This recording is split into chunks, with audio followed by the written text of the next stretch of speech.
Storm, sorry. I'm Storm. I'm in Roski. I'm a fine art major, but I'm also studying art history, and most of my research is kind of based in what Roski calls critical studies. So it's like a more, in my eyes, a more interdisciplinary new wave art history.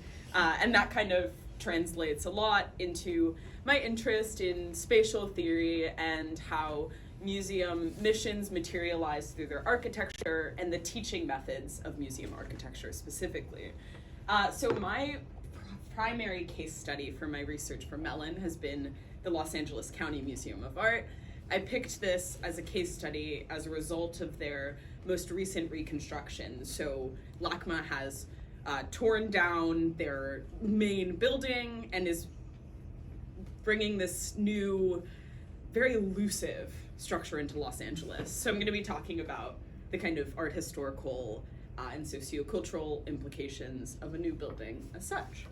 So LACMA's history was really exciting to me in the sense that it's the largest museum in the Western United States. So it has 147,000 objects in its collection, and it spans 6,000 years of what they call visual culture and global history. So this is a massive museum entity. So for it to do a reconstruction of its entire edifice is a huge deal in the context of the way that museums work and look and feel.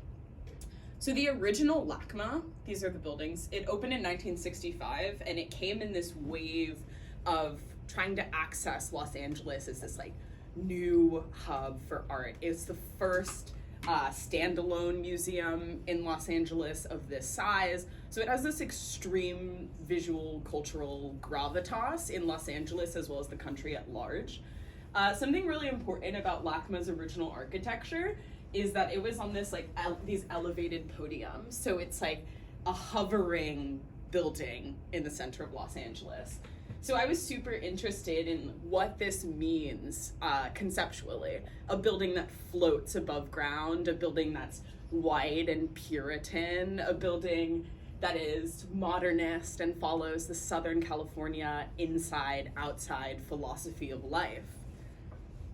A lot changed for LACMA over time. It transmuted from this modernist dream to what I think is just this massive like cinder block of a building. The reason being, the surrounding area, the La Brea tar pits, which are directly adjacent to LACMA, their tar started to seep into those beautiful shimmering, mirroring pools. So LACMA had to dump concrete to prevent the infrastructural issues that tar going into a building would cause. So it became this.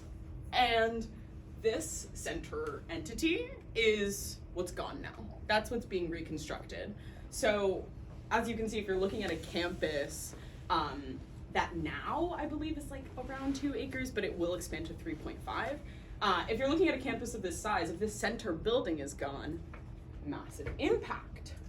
So I started to think about if a building that had a dream of being the Southern California ideal, this floating modernist acropolis, if their dreams have failed, they're gonna redesign in a super grandiose way. So it's like almost a calculation of like a lost exercise in the freedom and the breath of air and being a visual cultural empire. When they have the opportunity, they're gonna go big. So this is the new LACMA, this S shape in the middle of Los Angeles. It's a $650 million project, $117.5 million of county funds. It's a massive project. This came after LACMA, over the course of 25 years, trying to secure funding to redo their building. So they had a lot of what I refer to in my research as like failed exercises. They like really wanted it to work, and they finally got it. It has a lot of holes to me. So that's what my research is about.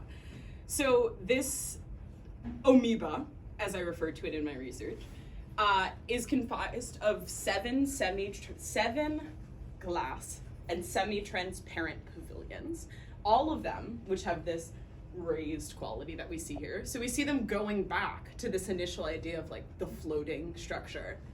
But LACMA's mission with this new building is to have access for all. And their idea is that this curved shape means bridging Los Angeles. The building itself goes across Wilshire Avenue, so they're creating a quite literal physical bridging of Los Angeles. But I feel like it's really tricky. If we're saying our building message is accessibility for all, and we have curved walls, and we have glass, and we have 3.5 acres of public space, how does that mission get put into action? So I started looking at the vernacular of LACMA talking about their building.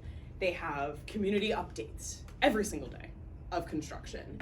There's this massive, what I think, illusion of accessibility and access, in the sense that how can anything that's $650 million, that a ton of the public populace has opposed as a result of the sheer amount of taxpayer money, as well as the fact that this new building has 10% less gallery space than the original LACMA building.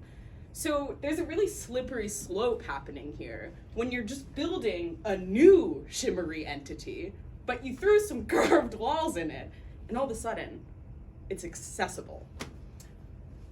So I started looking at more interior design aspects of LACMA to kind of break down what else they're doing and how it yields a certain amount of public perception.